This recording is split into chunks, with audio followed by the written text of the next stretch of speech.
I've always coveted the Ferrari 360. It's been my dream car ever since I can remember. Years ago, I would log onto YouTube and search Ferrari 360 just so I could watch videos of it driving and listen to that flat plane crank V8 in action.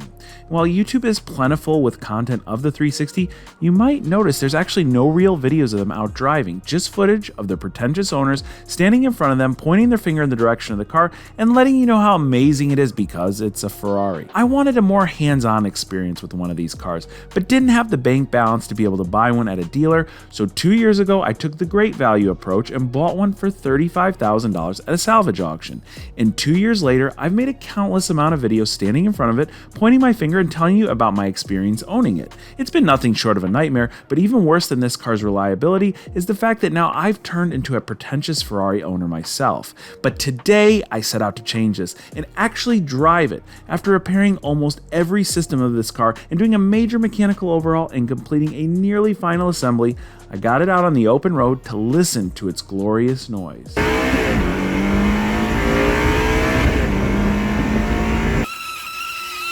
I don't think it's supposed to be making this noise.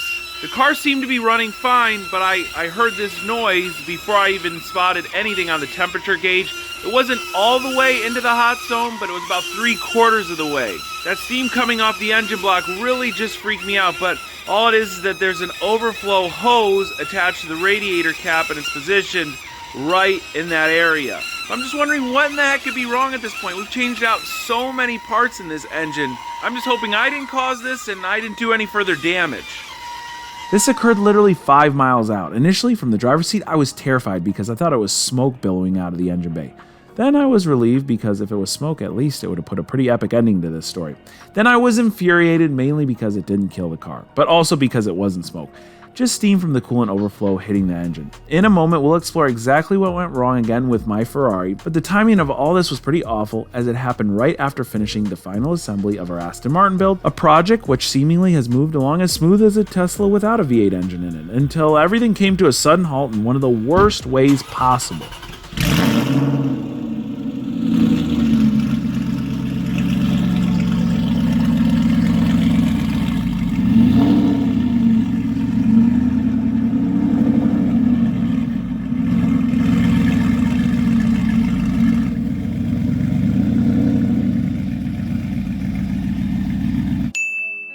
At the end of the day, like any other car fanatic, I just want to enjoy a good drive and a fun car. But even when I try to get in my supercharged Jaguar or twin-turbo AMG, my untamed rooster is always standing in my way.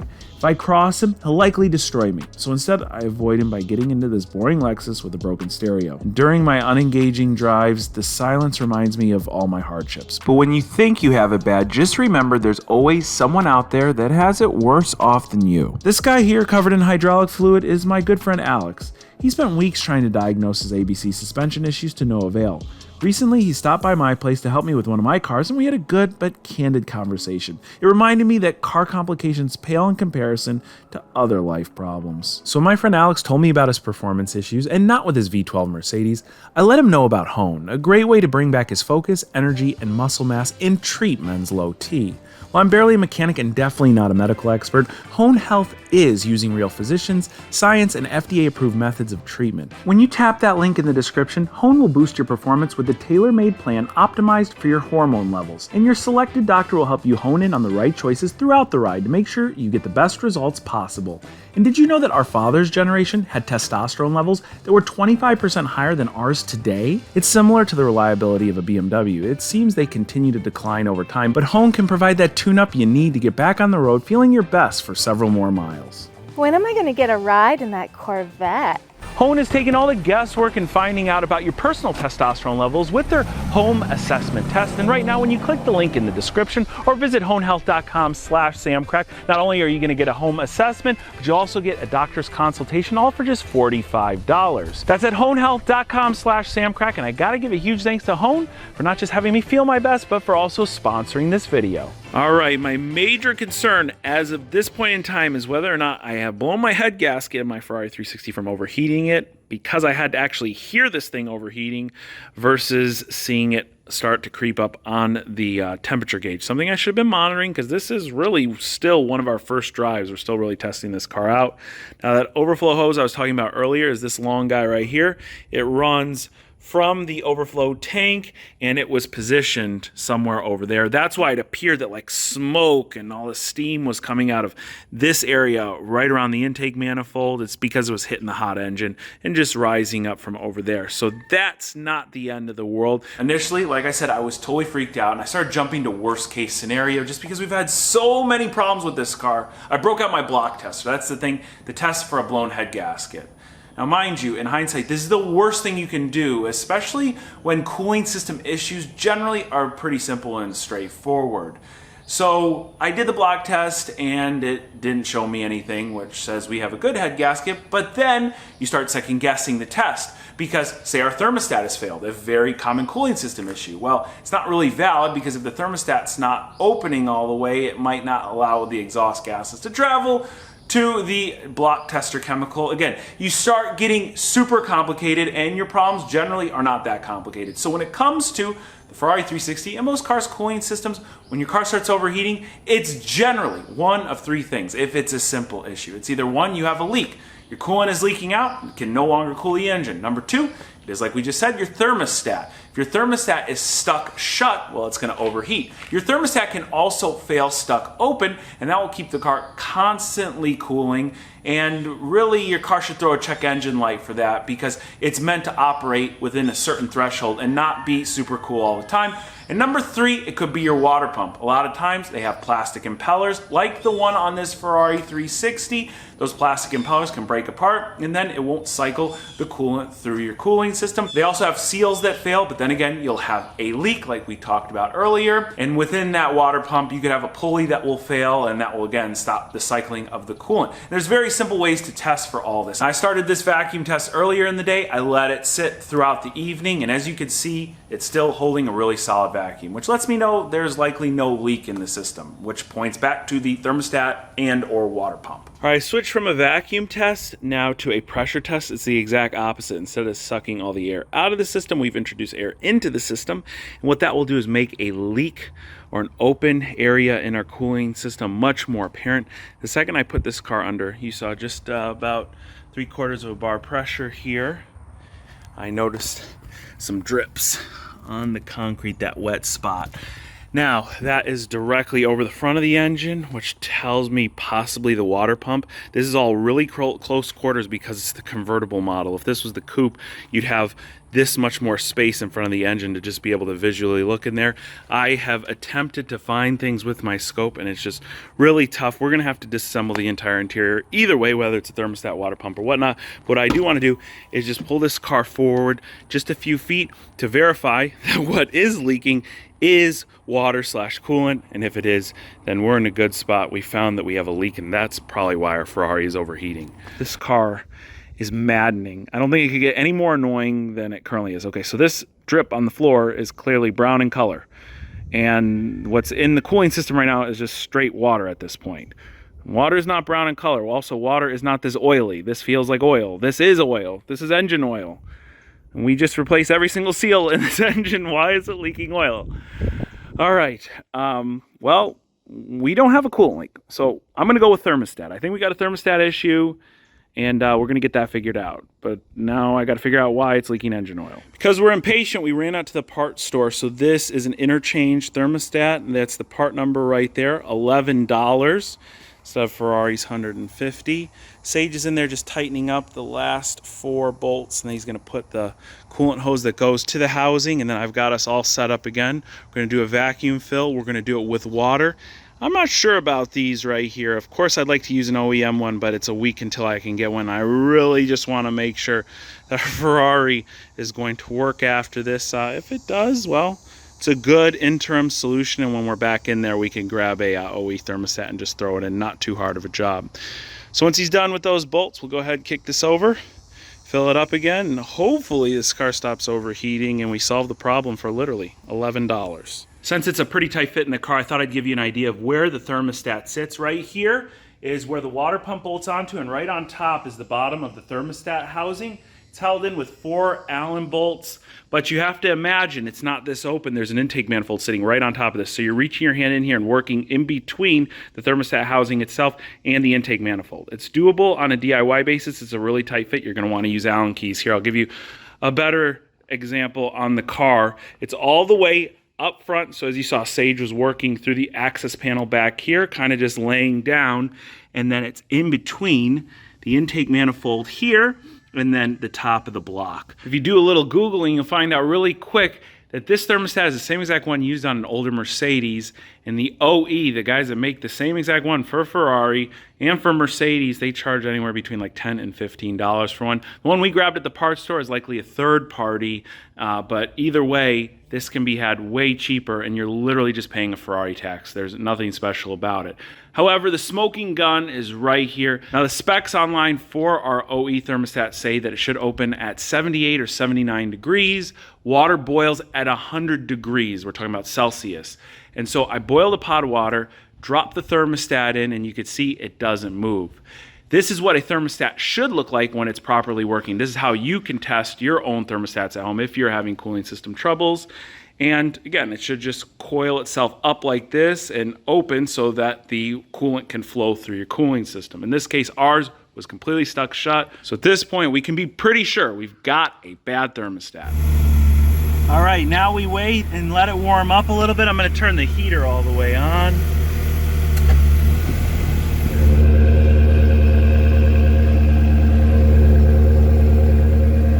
All right, it's really loud in here because I have the heater running, also have the engine access panel off. So if you look right here on our temperature gauge, we are rising pretty close to the middle. Now this is a 180 degree Fahrenheit thermostat. So right around here, a little bit over, is where we should see it kick open and keep the temperatures consistently right below the middle mark. I'm actually gonna take the car for a little drive and just make sure that it actually does that. Let's see here.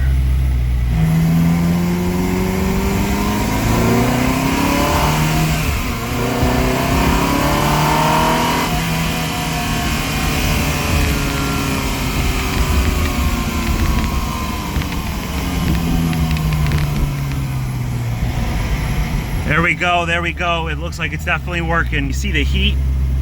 We got the heat on and the heat's coming through here, so I think we're good. Let's just double check.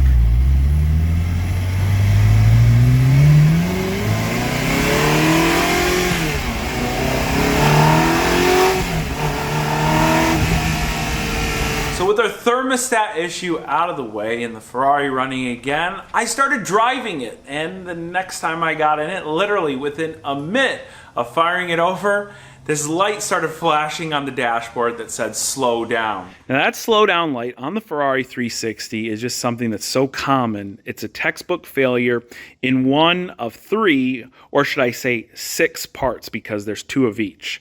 One, it could be your O2 sensors, which are located conveniently right here. You can easily reach them, take them in and out of the car without moving anything in the engine bay. It also could be a problem with your thermocouplers, which sit back here on the end part of the exhaust. Again, there's one on either side, and again, they're very easy to access, and the easiest of the bunch to access are these right here. These are your CAT ECUs.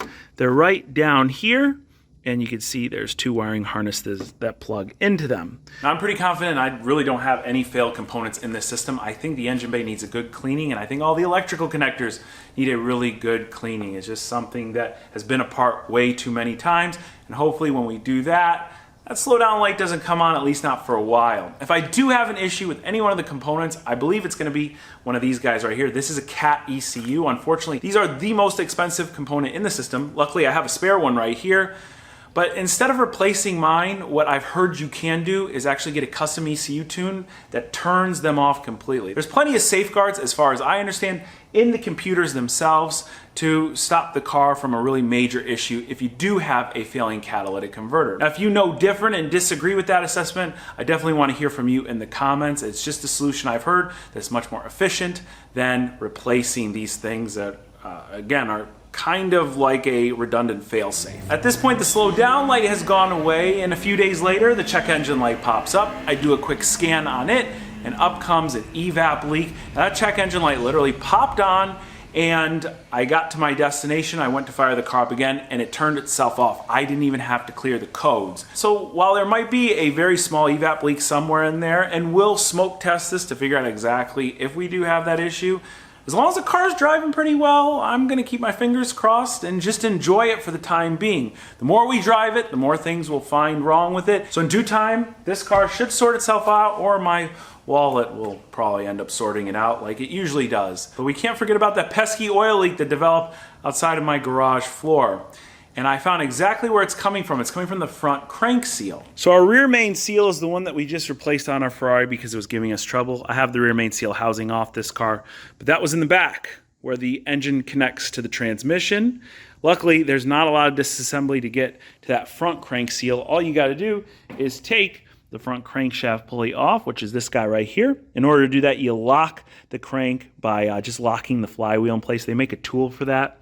You break this bolt off, and then it should just be located right behind here. It's going to be tough to see because it is literally directly behind here. And since we took the interior apart to do the thermostat, I ran out and I got a front crank seal, and I was getting ready to rip that crank pulley off. And I remembered that crank pulley sits right up against basically the frame of the car. Now there's enough room to get the pulley off. We've done it before. What I'm concerned about, they make a special tool to push this in place.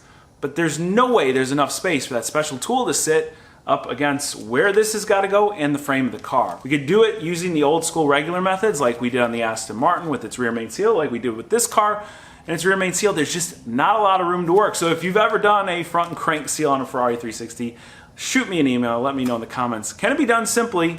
Everything's sitting in the car the way it is. But one other reason why maybe I shouldn't even consider doing this job right now is that it hasn't leaked a drop of oil. Well, since it did leak a drop of oil. But you have to consider, when it leaked that drop of oil, well, that's when I parked the car immediately after it overheated. There has to be a correlation with the car overheating and it leaking this oil out of the front crank seal. Now you'd think if it leaked once out of that seal, it's inevitably going to leak again. And I Googled overheating car and oil leak, and there seems to be no definitive conclusion between an oil leak and an overheating car, even though there seems to be dozens of forum posts about this same issue. So enough of me talking. Let me get in the car. I want to show you that this thing actually works. So now the car's not overheating. The check engine light went off itself, and it's not telling me to slow down. Let's go fast.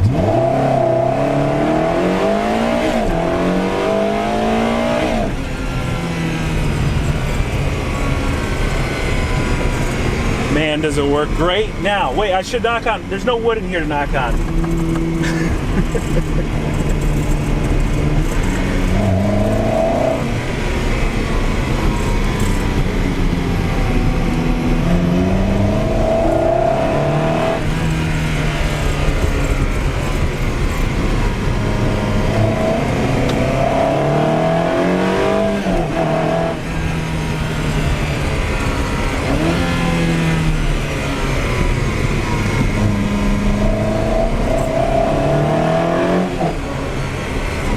Alright, is that enough proof yet that this car, well, it definitely works. I attribute part of that probably to the whole entire clutch job we did. When we did that job, we replaced so many parts. And not to mention, this car shifts really, really fast in the upper RPM range. Something that doesn't get a lot of credit for. Everybody kind of hates on the F1 transmission. You got to think about it in the way the car thinks about it. The car shifts as quickly as it can when you're really going fast, right? But if you're just kind of cruising like we are now and you pull the shift lever, well, we're not going fast enough to go into 6th gear. It does so. It thinks you're out on like a casual drive in a Lincoln Town Car. Now, one thing you'll hear is there's rattling. There's a lot of squeaking because the leather seat's rubbing up against the leather trim. But it just kind of adds to the character of this car. It's by far not perfect. It's not the fastest car, but for a fraction of the price of a 458, I think it gives you a lot of the thrill of a 458. So for what it's worth, the Ferrari is running the best it ever has under my ownership, and soon enough we'll put the entire interior back together, and hopefully I don't have to take it all back apart again. Seems like a cat and mouse game with this car. So will it ever be finished? Well, it's going to be finished, but will it break shortly after? Very likely, just because, well, history seems to repeat itself. Now, if we back up a few feet here, we'll be standing exactly where the Aston Martin was parked just hours ago. And, well, drove right out of this spot, but unfortunately, it left a little spot right here. Now, we went just a few hundred feet with the car, and really bad stuff happened. Unfortunately, really bad stuff happened, especially considering how much time we put into the car while it was on jack stands right here. I'm coming out with a full update video on that, and I'm going to take you through everything that happened and how we're going to try and rectify the situation. And it will probably be the final video on the Aston Martin. For better or for worse, I'm still not quite sure on the health status of the vehicle quite yet. So one of our cars is finally working hard, and the other one, well, it's hardly working. But if you see me around town in the green 360, be sure to give me a thumbs up, or just go ahead and click the like button below. Also, if you want to see an update on the Aston Martin and a couple other projects I'm bringing to the channel very soon, because, well, we're going to need them to rebound from that Aston Martin, go ahead and follow me on Instagram right here, or make sure you subscribe to the channel so you get the latest updates whenever I release a video. And as always, I want to thank each and every one of you for watching today. I'll catch you very soon.